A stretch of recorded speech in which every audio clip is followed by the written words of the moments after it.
বনাঞ্চলত হাতী, জনাঞ্চলত মানুহ, ফল ভুগিছে কৃষিজীৱীয়ে। মহানগৰীৰ পাৰ্শ্বৱৰ্তী ৰাণীত বন্যহস্তীৰ উপদ্ৰৱ। নিশা হলেই অঞ্চলটোত পাহাৰৰ পৰা নামি অহা জাক জাক বন্যহস্তীয়ে পথাৰত এফালৰ পৰা বিনষ্ট কৰিছে কৃষকৰ পকা ধান। হাতীৰ উপদ্ৰৱত কৃষক ৰাইজে কটাইছে বিনিদ্ৰ ৰজনী। বিশেষকৈ ৰাণী বনাঞ্চলিক কাৰ্যালয়ৰ অন্তৰ্গত মৈৰাপুৰ, বেলগুৰি, নালাপাৰা, বিক্ৰমপুৰ, পুখুৰীপাৰ, জয়পুৰ আদি অঞ্চলত বিঘাই বিঘাই পকা ধান বন্যহস্তীয়ে খাই গছকি নষ্ট কৰিছে। পুৰা হাতী নামে গধূলি আমি খেতিয়ক গিলানে কি ৰকম থাকিম, কি ৰকম আমি চলিম, আমাক কিবা এটা ব্যৱস্থা নকৰিলে আমাৰ কি হ'ব?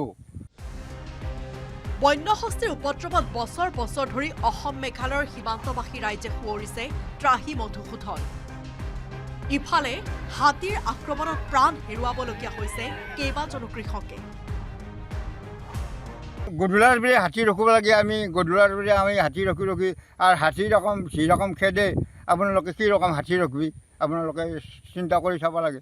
এই অফিচৰ বোৰে কোনো এটা মানুহে তাৰমানে এতিয়া আমাৰ হেৰি কৰিব নাহে। প্ৰায়ে ৰাণী অঞ্চলত খাদ্যৰ সন্ধান বিচাৰি আহে জাকে জাকে হাতী। লণ্ড ভণ্ড কৰে ঘৰ দুৱাৰ, খেতিৰ ফচল। তাৰ পাছতো বন বিভাগ কিংবা প্ৰশাসনে নীৰৱ ভূমিকা গ্ৰহণৰ অভিযোগ ৰাইজৰ। আজাৰৰ পৰা ধ্ৰুৱজ্যোতি কলিতাৰ report, news 18 Assam north east.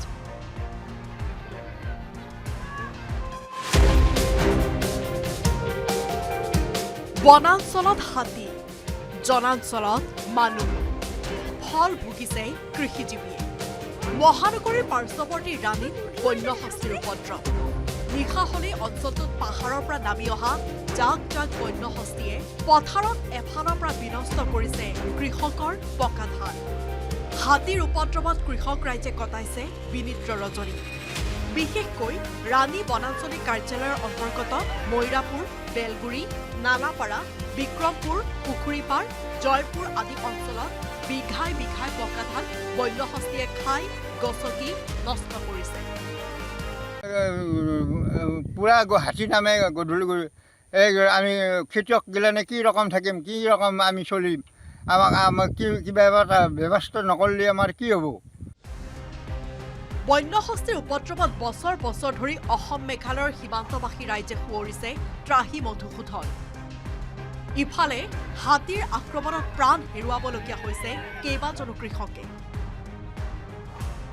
গধূলাৰ বোৰে হাতী ৰখিব লাগে, আমি গধূলাৰ বোৰে আমি হাতী ৰখি আৰু হাতী ৰকম যি ৰকম খেদে, আপোনালোকে কি ৰকম হাতী ৰখিবি, আপোনালোকে চিন্তা কৰি চাব লাগে। এই অফিচৰ বোৰে কোনো এটা মানুহে তাৰমানে এতিয়া আমাৰ হেৰি কৰিব নাহে। প্ৰায়ে ৰাণী অঞ্চলত খাদ্যৰ সন্ধান বিচাৰি আহে জাকে জাকে হাতী। লণ্ড ভণ্ড কৰে ঘৰ দুৱাৰ, খেতিৰ ফচল। তাৰ পাছতো বন বিভাগ কিংবা প্ৰশাসনে নীৰৱ ভূমিকা গ্ৰহণৰ অভিযোগ ৰাইজৰ। আজাৰৰ পৰা ধ্ৰুৱজ্যোতি কলিতাৰ report, news 18 Assam north east. আপুনি বিচৰা বাতৰি পাব কেৱল নিউজ 18 এপত। নিউজ 18 এপ ডাউনলোড কৰিবলৈ স্কেন কৰক এই QR কোড। গুগল প্লে ষ্টৰতো পাব এই নিউজ 18 এপ।